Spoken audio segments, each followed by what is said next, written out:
where I sit, there's 3 pillars of health. There's nutrition, there's exercise and sleep.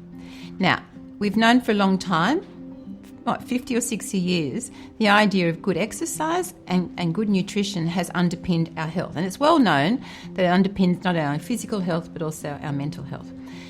There's a reason why sleep has been a poor cousin up until now.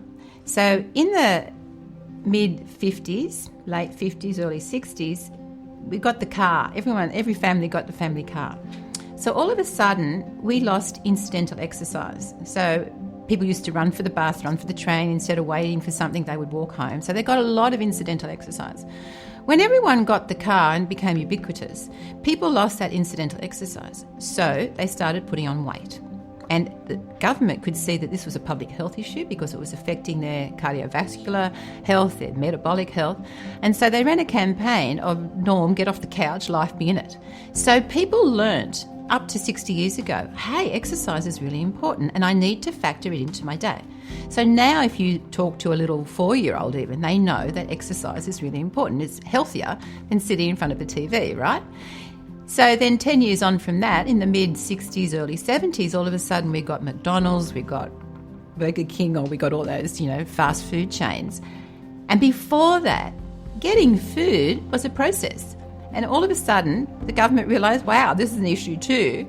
People are starting to put on weight and it's affecting their health. So they had a health campaign in the mid-80s saying the more of less diet for Norm. And so all of a sudden, people understood about food.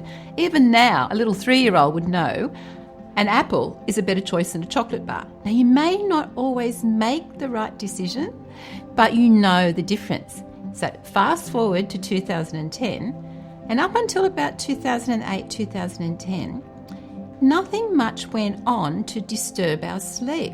So if you were awake at 1 o'clock in the morning, there wasn't much to do. Even TV wasn't great. And I remember a time when I was a child, the TV would go off at midnight and say, see you later, there'd be no TV.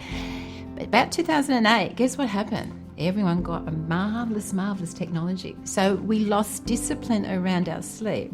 In the same way as years before, we had lost discipline around nutrition and exercise.